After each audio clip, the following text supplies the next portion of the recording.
मैं हमेशा सबकी मदद करता हूँ, या ये कहूँ कि लोग हमेशा मेरा फायदा उठाते हैं। पहली बात तो आप अहंकार के बैठे हो कि मैं सबकी मदद करता हूँ। तुम में है क्या जो तुम मदद कर सकते हो? क्या है तुम में मदद कर सकते हो?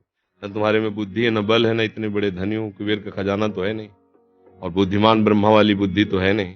तो आप क्या मदद कर सकते हो किसी की? क्या मदद कर सकते हो? व्यर्थ का अभिमान क्यों रखते हो? भगवान कृपा करके यदि किसी को एक लोटा पानी तुमसे पिलवा रहे हैं तो इस बात को ऐसे क्यों नहीं देखते हो कि भगवान कृपा करके इन रूपों में मेरी सेवा स्वीकार कर रहे हैं, मैं मदद। इसीलिए तो तुम्हें क्रोध आ रहा है, क्योंकि कामा संजायते क्रोधा, क्रोधा स्मृति विभ्रमा, स्मृति भ्रंशात बुद्धिनाशो, बुद्धिनाशात प्रणश्यति। तुम ये कामना किए बैठे हो कि मैं दूसरों की सेवा करता हूं और दूसरे मेरी बात नहीं मानते, मेरी ये सेवा नहीं हुई। तुम उनसे सम्मान चाहते हो। हमने तुमको पानी पिलाया, तुम्हें प्रणाम करो, हमारी बात मानो, हमारे अनुकूल चलो, इसे सेवा थोड़ी कहते हैं। सेवा कहते हैं नेकी कर दरिया में डाल। सेवा कर दी, अब तुम गाली भी दोगे तो हमें स्वीकार है। तुमने जल पी लिया, आनंद से तुम मस्त रहो, हमें गाली दोगे कोई परेशानी नहीं। इसे कहते सेवा। सेवा करके सामने वाले को झुकाने की बात आना, उसे सेवा नहीं कहते। पहली बात, गलत हो आप, तभी आपके अंदर क्रोध आता है। यदि आप गलत नहीं होगे तो आपके अंदर क्रोध नहीं आएगा। कामा संजायते क्रोधा, कामना है तभी क्रोध का प्रादुर्भाव होता है। क्या कामना है? कि हमने तुम्हारा सहयोग किया, हमने तुम्हारा हित किया और तुम हमारा बुरा करते हो तो क्रोध आ जाएगा। अगर तुम हित कर रहे हो तो तुम्हारा बुरा कौन कर सकता है त्रिभुवन में?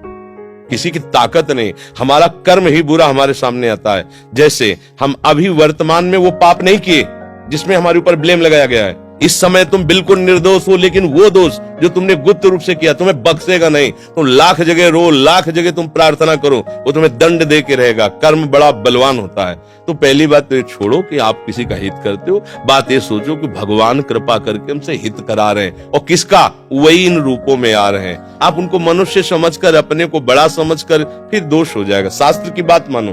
भगवान कह रहे हैं मैत्रः करुण एव च, लेकिन निर्ममो निरहंकारा।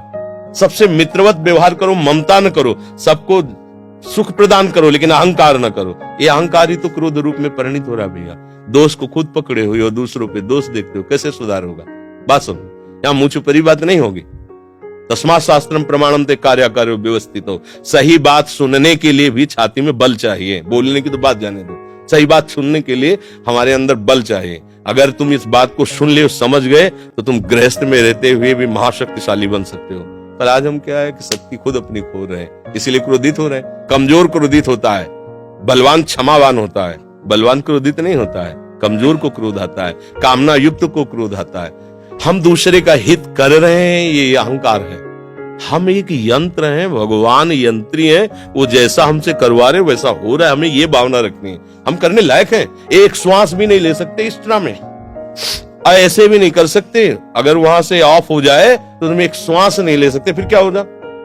एक कदम नहीं चल सकते, फिर क्या होगा? तो बात समझिए, आपसे जो करवाया जा रहा है वो प्रभु श्री हरि कर रहे हैं। इसी भाव से जब हम चलेंगे तो हमारे कभी गुस्सा नहीं आएगा, कभी गुस्सा नहीं आएगा। आप समझ पा रहे हैं?